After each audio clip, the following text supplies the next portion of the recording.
నిన్న జగన్మోహన్ రెడ్డి గారు ఒక పర్యటనలో భాగంగా పోలీసుల పైన చేసిన కామెంట్స్ ఇప్పుడు మొత్తం కూడా వైరల్ అయిపోతున్నాయి. అంటే పోలీసులు చంద్రబాబు నాయుడు గారి కింద వర్క్ చేస్తున్నారు అని చెప్పేసి ఆయన చెప్పిన మాట వింటున్నారు. ఇటువంటి వాళ్ళందరినీ కూడా నేను అధికారంలోకి వచ్చిన తర్వాత గుడ్డలు విడదీసి కొడతాను. వాళ్ళని ఉద్యోగాలు పీకేస్తాను అని చెప్పేసి మాట్లాడడం ఇది మొదటిసారి అయితే కాదు. అంతకుముందు కూడా ఆయన అసెంబ్లీ బయట ఒకసారి మాట్లాడడం జరిగింది. ఇటువంటి కామెంట్స్ అంటే పోలీసులను బెదిరించడం దీన్ని ఏ విధంగా చూస్తారు సార్? ఆ కామెంట్స్ పైన మీ ఒపీనియన్ ఏంటి? యాక్చువల్‌గా నిన్న ట్వీట్ చేసినాడు ఏదైతే మా అధినేత మీద ట్వీట్ చేశారో త్వరగా కోలుకోవాలని ఎంత బాగా రెస్పాండ్ అయ్యారో ఇరు పార్టీల క్యాడరు కొంచెం ఉన్నతంగా ఇందాక చెప్పినట్టు చాలా సుహృద్భావ వాతావరణంలో ఎలాగైతే మాట్లాడుకున్నారో, సంతోషపడ్డారో, ఒక 2, 3 గంటల్లోనే అది మొత్తము ఆయన తన వ్యాఖ్యల ద్వారా మరోసారి డౌన్‌ఫాల్ అయిపోయారు. సో, ఒక్కసారిగా పడిపోయాడు మళ్ళీ. అసలు ఏంటి ఆ వ్యాఖ్యలు? ఇప్పుడు బట్టలు ఊడదీయడము మాట మాటకి ఇప్పుడు ఇది 4గోసారి. ఈ 10 నెలల్లో ఆయన 4గోసారి అన్నాడు పోలీసులనే. ఒకసారి డీఎస్పీని పులివెందుల్లో అన్నాడు. ఇంకోసారి ఇక్కడ మంగళగిరి సైడ్ అన్నాడు. ఇంకోసారి అటు చిత్తూరు దగ్గర, ఇప్పుడు మళ్ళీ అనంతపురంలో. కడపలో ఒకసారి అన్నాడు. అదే పులివెందుల్లో. సో 4 సార్లలో ప్రతిసారి బట్టలు ఊడదీసి నిలబెడతాను. ఈ బట్టలు ఊడదీసే కార్యక్రమం ఏంటో నాకేం అర్థం అవ్వట్లేదు. వాళ్ళకేం బట్టలు లేవా? లేతే ఇలా బట్టలు ఊడదీసే పనేమన్నా ఉద్యోగం ఏమన్నా పెట్టుకున్నాడా? మాజీ ముఖ్యమంత్రివి, యువర్ ఎక్స్ చీఫ్ మినిస్టర్. ఏం ఏం చేయాలనుకుంటున్నాడు? ఏం మాట్లాడాలనుకుంటున్నాడు? ఏం అర్థం అవ్వట్లేదు. ఎంత కాదనుకున్నా ఒకవేళ వాళ్ళ చెల్లెలు మానసిక పరిస్థితి బాలేదు మా అన్నకని చెప్పినప్పటికీ కూడా ఒక్కోసారి ఆమె చెప్పినదే నమ్మాల్సి వస్తుంది ఈయన మాట్లాడే విధానాలు చూస్తుంటే. సో పోలీసుల పట్ల వాళ్ళు ఒక్కొక్క పోలీసు ఇప్పుడు ఈ రోజు కూడా పోలీసు వెల్ఫేర్‌కి సంబంధించిన సొసైటీకి సంబంధించిన వాళ్ళు ప్రెస్ మీట్ పెట్టారు. అంతకుముందు కూడా ఇలాగే మాట్లాడితే అప్పుడు కూడా పోలీసు శాఖాపరమైన సంఘం సభ్యులు ఖండించారు. ఈరోజు మరింత మంది ముందుకొచ్చి ఇది తప్పు, మేము న్యాయస్థానానికి వెళ్తాం ఖచ్చితంగా. బికాజ్ పోలీసు అనేవాళ్ళు ఒక భాగం, వాళ్ళు ప్రజల్లో ఒక భాగము. అలాగే సమాజపరంగా రాష్ట్రంలో ముఖ్యమైన పోలీసు వ్యవస్థ అనేది లేకపోతే మొత్తం అస్తవ్యస్తం అయిపోతుంది. ప్రజలు కావచ్చు, లా అండ్ ఆర్డర్ కావచ్చు. వాళ్ళు ఒక పార్టీకి ఆపాదించడం అనేది చాలా తప్పు. మేము ఎంతో కష్టపడి నిన్న విడుదల చేసిన ఒక ఎస్ఐ ఏం చెప్పారు, రామగిరి ఎస్ఐ అనంతపురం ఆయన, మేము ఎంతో కష్టపడి మీరిచ్చినది ఏంటి, మీరు మమ్మల్ని బట్టలు ఇప్పటి తీయడం ఏంటి, మేము ఇది కష్టపడి సాధించుకున్నది ఇది, మేము అలాగేలాగా మీరు ఇప్పటిస్తే గినా మేము ఇప్పించుకోవడానికి రెడీగా ఉంటాము, అది తప్పు, అలా మాట్లాడకూడదు అని అన్నారు. ఇప్పుడు నిన్న వాళ్ళ మీడియాలో ఏం రాశారంటే, అడుగడుగునా బ్యారికేడ్లు పెట్టి అడ్డుకుంటున్న పోలీసులు అని రాశారు. దాని పైనే ఇంకొక ట్వీట్ ఉంటుంది. ఏమని, సరైన భద్రత కల్పించలేదు పోలీసుల నిర్లక్ష్యం అని.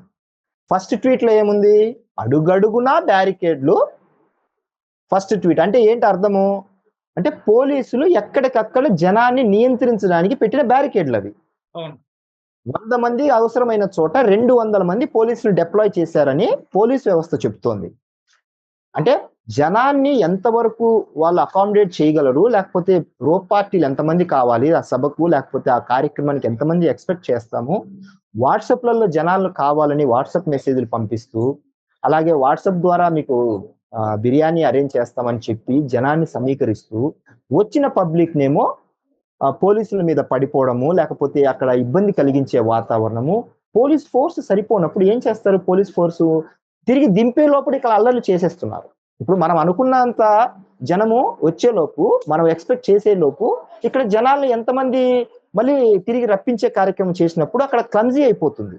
ఆ సమయంలో ఏమవుతుంది, సమ్ గొడవలాగా లేకపోతే అల్లరిలాగా జరిగినప్పుడు పోలీసులు డెఫినెట్ గా సమూహాన్ని చెదరగొట్టడానికి లాఠీ చార్జో లేకపోతే చెదరగొట్టడమో చేస్తారు వాళ్ళ పద్ధతులతో వాళ్ళు. దానికి మళ్ళీ తిరిగి మా మీదనే, ప్రభుత్వం మీదనే వేస్తారు. అక్కడ వాళ్ళు ఆ విధమైన పద్ధతి చేయకపోతే విఐపికి ఇబ్బంది అవుతుంది. అంటే ఐ మీన్ జగన్మోహన్ రెడ్డి అనే మాజీ ముఖ్యమంత్రి ప్రోటోకాల్ ఉన్న ఆయనకి ఇబ్బంది అవుతుంది. ఎందుకు అవుతుంది, మీద పడిపోతారు, ఏమైనా జరగచ్చు. అప్పుడు తిరిగి ప్రభుత్వం మీదనే అంటారు. సో ప్రభుత్వానికి సంబంధించినందుకు ఆయనకు మోర్ దాన్ 100 నుంచి 200 పీపుల్ ఎప్పుడు నిరంతరం బయటకు వచ్చినప్పుడు పోలీసుల్ని నిరంతరం పెడుతున్నారు సభలకి. అయినప్పటికీ కూడా పోలీసులు అడుగడుగునా వారికి అనుగుణంగా హోంమంత్రి గారు చెప్పారు, నీకు Z+ కేటగిరీ అని లోకేష్ గారు చెప్పారు. ఈవెన్ మా అధినేతకు Z కేటగిరీ, ఆయనకు Z+ కేటగిరీ. అయినప్పటికీ కూడా భద్రతా లోపము, పోలీసులు సరైన వసతులు కల్పించలేదు. వసతులు కల్పించలేకపోతే నిన్న హెలికాప్టర్ మీద పడింది ఎవరు? జనాలు. మేం పడ్డామా? మీ కార్యకర్తలే కదా పడ్డారు. మీ కార్యకర్తలు గట్టి ఆ విండ్‌షీల్డ్ పోయిందో, రెక్కలు పోయిందో మనకేం తెలుస్తది? ఒకవేళ బాగాలేకపోతే మరి హెలికాప్టర్ ఏసుకొని ఆయన కెప్టెన్ ఎలా వెళ్లారు? పైలట్ ఎలా వెళ్ళాడు హెలికాప్టర్ ఏసుకొని? సో, అక్కడ మనకు ఎవిడెంట్‌గా కొన్ని కనిపిస్తున్నాయి. సరే మీరనుకున్నట్టు మేము భద్రత కల్పించే లోపల మీ పాటికి మీరు బండేసుకొని ఎళ్ళిపోతున్నారు. మరి ఇది ఏ విధమైన సాంప్రదాయము? చేసేది తప్పు మీరు.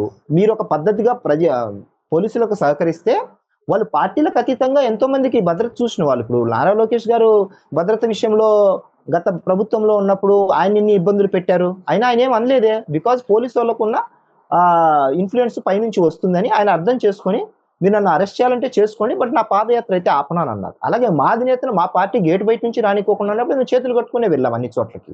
బికాజ్ వాళ్ళకున్న ప్రెషర్ అలాంటిది. మేము అర్థం చేసుకోగలము. కానీ మేము ఎక్కడా మిమ్మల్ని అలాగా కంపల్షన్ చేయట్లేదు గదా! అంటున్నాను నేను.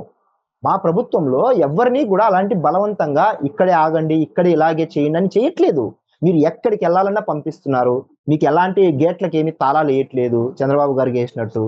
ఆయన తలుపులకు లాక్స్ ఏసి బయటికి రావద్దని తాళ్ళు కట్టేయడము, గొలుసులు వేసేయడం అలాంటి పనులు ఏం చేయట్లేదు కదా! మీరు ఎక్కడికి కావాలంటే అక్కడ ఫ్రీగా వెళ్తున్నారు. ఇన్‌ఫాక్ట్ రాష్ట్రంలో కన్నా బెంగుళూరులోనే ఎక్కువ ఉంటున్నారు. ఉండండి అక్కడే. అక్కడి నుంచి రాజకీయాలు చేయాలనుకుంటే అక్కడ కూడా చేయొచ్చు మీరు. కానీ ప్రతి సందర్భంలో బయటకొచ్చినప్పుడల్లా ఏదో జరిగిపోతుంది. భద్రత కుదిస్తున్నారు. ఎక్కడ కుదిస్తున్నారు? Z+ కేటగిరీ ఉంది. మీకు ఒక ప్రతిపక్ష నాయకుడు హోదా లేకోకుండా ఒక మాజీ సీఎంగా ఎంత ప్రొటెక్షన్ ఇవ్వాలో ఇంటెలిజెన్స్ వాళ్ళకి తెలుసు. ప్రతి 6 నెలలకోసారి సెక్యూరిటీ రివ్యూ జరుగుతుంది. ఆ రివ్యూ ప్రకారం మీకు ఎంత భద్రత కల్పించాలో పోలీసులు డిసైడ్ చేసేది. అది మేము డిసైడ్ చేసేది కాదు. ఈవెన్ మేము చెప్పినా కూడా చేయరు అలాగా. బికాజ్ వాళ్ళకున్న సోర్సెస్ ద్వారా, వాళ్ళకున్న కొన్ని రకాలైన పద్ధతుల ద్వారా వాళ్ళు సెక్యూరిటీ ఎంత పెట్టాలనేది దానికి ఒక సెపరేట్ వింగ్ ఉంటది.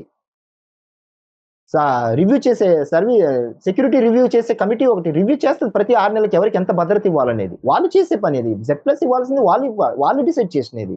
వాళ్ళు ఇస్తున్నారు. ప్రభుత్వం మాదైనప్పటికీ కూడా పోలీసులు ఎంతమందిని పెట్టాలనేది పోలీసులు చూసుకునే డ్యూటీ అది. ఇంటెలిజెన్స్ వాళ్ళు చూసుకునే డ్యూటీ. వాళ్ళు పెడుతున్నారు.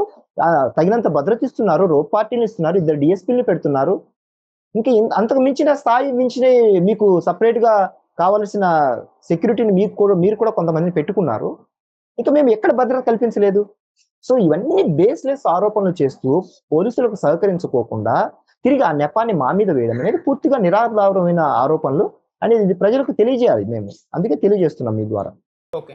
అండ్ సార్ ఇంకోటి ఏంటంటే ఇప్పుడు ఒకటి కంపారిజన్ చేస్తున్నారు కొంతమంది రాజకీయ విశ్లేషకులు అనుకోవాలి. అప్పట్లో వైసీపీ అధికారంలో ఉన్నప్పుడు లోకేష్ గారు రెడ్ బుక్ పట్టేసుకొని అందులో అధికారులు ఎవరైతే ఇప్పుడు ఇబ్బందులు పెడుతున్నారో వాళ్ళందరి పేర్లు రాసుకున్నారు. మేము అధికారంలోకి వచ్చిన తర్వాత వీళ్ళలో ఉన్న పేర్ల వాళ్ళని మేము చూస్తాం, వాళ్ళంతా చూస్తాం అన్నట్టుగా ఆయన బిహేవ్ చేశారు. ఇప్పుడు జగన్మోహన్ రెడ్డి గారు వంతొచ్చింది. ఈయన వార్నింగ్ ఇస్తున్నారు. సో ఇద్దరికి మధ్య పెద్ద డిఫరెన్స్ ఏం లేదు. 2 ఒకటే అని అంటున్నారు. దీనిపైన మీ అభిప్రాయం మీరు ఏ విధంగా చూస్తారు? 2 ఒకటేనా? రెడ్ బుక్ గురించి నేను చాలా సందర్భాల్లో చాలా క్లియర్‌గా చెప్పాను. రెడ్ బుక్ అనేది తప్పు చేసిన అధికారుల మీద మాత్రమే, అలాగే రాజ్యాంగబద్ధంగా ఎవరికైతే ఆ హోదాకు తగినట్టు ప్రవర్తించుకోకుండా చేశారో వాళ్ళ మీద మాత్రమే చర్యలుంటాయి. వాళ్ళ పేర్లు రాసుకొని వాళ్ళని చట్టం ముందర నిలబెడతాం. మేము శిక్షించమది. వాళ్ళను భారత రాజ్యాంగం ప్రకారము, ఆంధ్రప్రదేశ్ పోలీసుల చట్ట ప్రకారము, లేకపోతే మనకు ఏవైతే సిఆర్‌పిసి ఉన్నాయో, లేకపోతే భారతీయ న్యాయ సంహిత ఇప్పుడు వచ్చిన కొత్త చట్టాలు ఏవైతే ఉన్నాయో వాటి ప్రకారము శిక్షలు ఉంటాయని చెప్పాం గానీ, రెడ్ బుక్ అనేది ఏం రాజ్యాంగం కాదు కదా! సో మేము క్లియర్‌గా చాలా సార్లు చెప్పినప్పటికీ కూడా మమ్మల్ని అదే పనిగా తప్పుడు విధానాలతో ఇలాగా కంపారిజన్ చేసి ఆయన చెప్పేదానికి మేము చెప్పేదానికి అసలు తేడా లేదు. ఆయన ఏమంటున్నాడంటే సప్త సముద్రాలు దాటిన తరువాత ఉన్నా కూడా తీసుకొస్తాము. సోషల్ మీడియా కార్యకర్తల సమూహాన్ని ముందర క్షమాపణలు చెప్పిస్తామని కూడా మాట్లాడారు. సో అసలు సంబంధం ఉందా? సోషల్ మీడియా కార్యకర్తలతో సెల్యూట్ కొట్టిస్తారంట వాళ్ళ ముందర. ఎంత తప్పుడు మాట అది. ఒక పోలీసులని ఒక మామూలు పార్టీ కార్యకర్తల ముందర అలాంటి పనులు చేయిస్తామా? ఎంత ఇగ్నోరెన్స్ తో ఉన్నారు వీళ్ళు ఒకవేళ రేపు పొరపాటున ప్రజల అధికారంలోకి వచ్చి తీసుకొస్తే గినా అది అరాచకమనాలనో లేకపోతే నిట్ట నిలువున చంపేస్తారో అర్థమే కాలేదు. అలాంటి మాటలు మాట్లాడుతున్నాడు. నిన్న ఒక మాజీ మంత్రి మాట్లాడుతున్నాడు, గుంటూరుకు కింద వైపు ఉన్న వాళ్ళందరినీ రోడ్డు మీదకి లాక్కొస్తాడంట. అంటే గుంటూరు నుంచి కిందన రాయలసీమ వరకు గుంటూరు అవతల వాళ్ళందరినీ నరికేస్తారంట ఏకంగా. ఒక మాజీ మంత్రి లిటరలీ ఆన్ రికార్డ్ ప్రజలకు డైరెక్ట్ గా చెప్తున్నాడు. దీన్ని ఎలా చూస్తాము? ప్రజలకి నిజంగా ఏదన్నా భరోసా ఇవ్వాలన్నా కూడా అధికారంలో ఉండి ఇలాంటి వ్యాఖ్యల మీద తప్పకుండా పోలీసులు చర్యలు తీసుకోవాలి. గ్యారంటీగా వీటి మీద చర్యలు తీసుకునేలాగా మేము కూడా ప్రభుత్వం మీద ఒత్తిడి తీసుకొస్తాం. బికాజ్ ఇలాంటి వాళ్ళు సమాజంలో ఉండడానికి అనర్హులు. ఖచ్చితంగా వీళ్ళు బిహైండ్ ద బార్స్ ఉండాల్సిన వ్యక్తులు.